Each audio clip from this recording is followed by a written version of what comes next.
చంద్రయాన్-3 దిగిన తర్వాత ఏం చేస్తుంది, ఎలా కమ్యూనికేట్ చేస్తుంది, చంద్రయాన్-3 ల్యాండ్ అయ్యాక ఏం చేయబోతోంది, అందులో ఏ పరికరాలుంటాయి, అవి ఏ ప్రయోగాలు చేస్తాయి అన్న అంశంపై సర్వత్రా ఆసక్తి నెలకొంది. ఇస్రో వెల్లడించిన వివరాల ప్రకారం చంద్రయాన్-3 ప్రధాన లక్ష్యాలు 3. మొదటిది చంద్రుడిపై సాఫ్ట్ ల్యాండ్ చేయడం, రెండోది చంద్రుడిపై రోవర్ సంచరించడం, మూడోది ల్యాండర్ రోవర్లు చంద్రుడిపై పరిశోధనలు చేయడం. ఈ పరిశోధనల కోసం ల్యాండర్లో 4, రోవర్లో 2, ప్రొపల్షన్ మాడ్యూల్లో 1 పరికరాన్ని ఏర్పాటు చేసింది.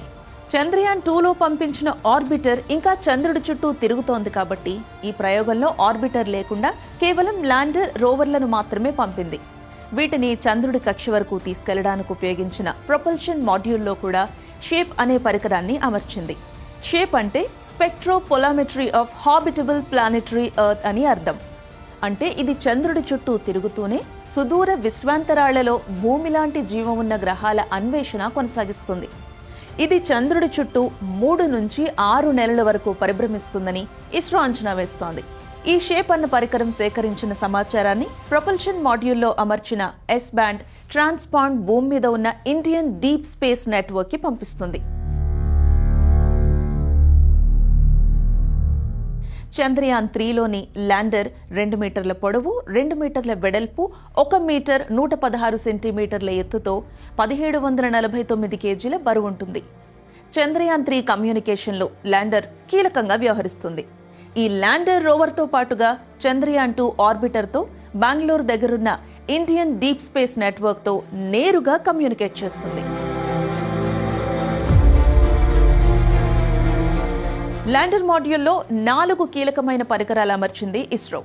ఇందులో మొదటిది radio anatomy of moon bound hypersensitive ionosphere and atmosphere. దీన్నే సంక్షిప్తంగా రంబా అని పిలుస్తారు. ఈ పరికరం చంద్రుడి ఉపరితలంపై ప్లాస్మా సాంద్రతను పరిశీలించి అక్కడున్న అయాన్లు, ఎలక్ట్రాన్ల స్థాయిని, కాలంతో పాటు వాటిలో మార్పులను అధ్యయనం చేస్తుంది. ఇక ల్యాండర్లో రెండో పరికరం చంద్ర సర్ఫేస్ థెర్మోఫిజికల్ ఎక్స్పెరిమెంట్. ఇది చంద్రుడి దక్షిణ ధ్రువంలో ఉన్న చంద్రుడి ఉపరితలంపై థర్మల్ ప్రాపర్టీలను అధ్యయనం చేస్తుంది. మూడో పరికరం instrument for lunar seismic activity. ఇది చంద్రయాన్-3 ల్యాండర్ దిగిన ప్రదేశంలో సంభవించే సిస్మిక్ యాక్టివిటీని పరిశోధిస్తుంది. టెక్టానిక్ ప్లేట్ల కదలికల వల్ల భూమి మీద భూకంపాలు వచ్చినట్లే చంద్రుడి మీద కూడా వస్తుంటాయి. చంద్రుడి మీద భవిష్యత్తులో ప్రయోగాలు చేసేందుకు అనువుగా ఈ పరికరం చంద్రయాన్-3 ల్యాండ్ అయిన చోట సిస్మిక్ యాక్టివిటీని అధ్యయనం చేయడంతో పాటు చంద్రుడి క్రస్ట్, మాంటిల్లను కూడా పరిశోధనలు చేస్తుంది. వీటితో పాటు అమర్చిన లేజర్ రెట్రో రిఫ్లెక్టర్ అర్రే అనే పరికరం చంద్రుడి డైనమిక్స్ పరిశీలిస్తుంది. ఈ పరికరాలు పనిచేయడానికి కావలసిన విద్యుత్ను సోలార్ ప్యానెళ్ల ద్వారా అందులోని బ్యాటరీలో అందిస్తాయి. చంద్రుడి మీద ల్యాండర్ సాఫ్ట్ ల్యాండ్ అయ్యాక దాని నుంచి రోవర్ బయటకొచ్చి చంద్రుడి ఉపరితలం మీద తిరుగాడుతూ పరిశోధనలు చేస్తుంది. ఈ రోవర్ బరువు 26 కిలోలు, 91.7 సెంటీమీటర్ల పొడవు, 75 సెంటీమీటర్ల వెడల్పు, 39.7 సెంటీమీటర్ల ఎత్తు ఉన్న రోవర్ తనకున్న 6 చక్రాల సాయంతో చంద్రుడి ఉపరితలంపై తిరుగుతుంది. పరిమాణం, విద్యుత్ ఉత్పత్తి సామర్థ్యం దృష్ట్యా ఈ రోవర్ కేవలం ల్యాండర్తో మాత్రమే కమ్యూనికేట్ చేయగలుగుతుంది. అంటే తాను సేకరించిన సమాచారాన్ని అది ల్యాండర్కు పంపిస్తే ల్యాండర్ దాన్ని భూమి మీద ఉన్న ఇండియన్ డీప్ స్పేస్ నెట్వర్క్కి పంపిస్తుంది. రోవర్లో 2 కీలక పరికరాలున్నాయి. వాటిలో మొదటిది laser induced break down spectroscope. ఇది ఒక ప్రదేశంలో ఉన్న మూలకాలను, వాటి లక్షణాలను గుర్తించడానికి వాడే అత్యాధునిక విధానం. ఈ పరికరం అత్యంత తీక్షణమైన లేజర్ను చంద్రుడి ఉపరితలంపైకి ప్రయోగించడం ద్వారా అక్కడి మట్టిని కరిగిస్తుంది. దీంతో ఆ వేడికి విడుదలయ్యే కాంతిలోని తరంగ దైర్ఘ్యాన్ని విశ్లేషించడం ద్వారా అక్కడున్న రసాయన మూలకాలను ఇది గుర్తిస్తుంది.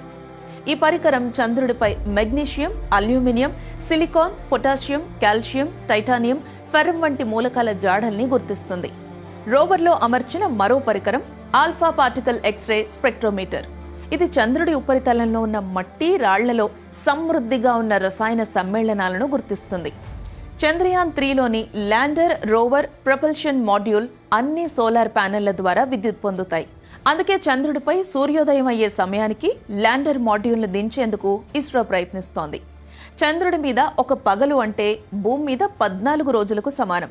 అంటే అప్పటి వరకు మాత్రమే చంద్రుడి మీద సూర్యరశ్మి అందుబాటులో ఉంటుంది. ఆ తర్వాత అవి 14 రోజుల పాటు చీకట్లోకి -120°C కన్నా తక్కువ ఉష్ణోగ్రతలోకి వెళ్లిపోతాయి. అంత శీతల ఉష్ణోగ్రతల వద్ద అందులోని పరికరాలు, బ్యాటరీలు నిర్వీర్యం అయిపోయే అవకాశం ఉంది. అందుకే వీటి జీవితకాలం 14 రోజులు మాత్రమే అని ఇస్రో చైర్మన్ ఎస్ సోమనాథ్ అన్నారు. ఒకవేళ మళ్లీ 14 రోజుల తర్వాత ల్యాండర్, రోవర్ల మీద విద్యుత్ పడి వాటిలో బ్యాటరీలు ఛార్జ్ అయి పనిచేసినా ఆశ్చర్యపోనక్కర్లేదన్నారు. అయితే అలాంటి పరిస్థితుల్లో కేవలం రోవర్ మాత్రమే పునరుజ్జీవమై ల్యాండర్ పనిచేయకపోయినా ఉపయోగం ఉండదన్నారు. ఎందుకంటే రోవర్ కేవలం ల్యాండర్తో మాత్రమే సంభాషించగలదు. రోవర్ ల్యాండర్కి డేటా పంపించినా ల్యాండర్ పనిచేయకపోతే ఆ సమాచారం భూమికి చేరే అవకాశం ఉండదన్నారు. మొత్తంగా చంద్రుడి మీదకు మానవ సహిత అంతరిక్ష ప్రయోగాలు చేయడానికి ఇప్పుడు ఇస్రో చేస్తున్న ప్రయోగాలు, వాటి నుంచి వచ్చే సమాచారం చాలా చాలా కీలకం.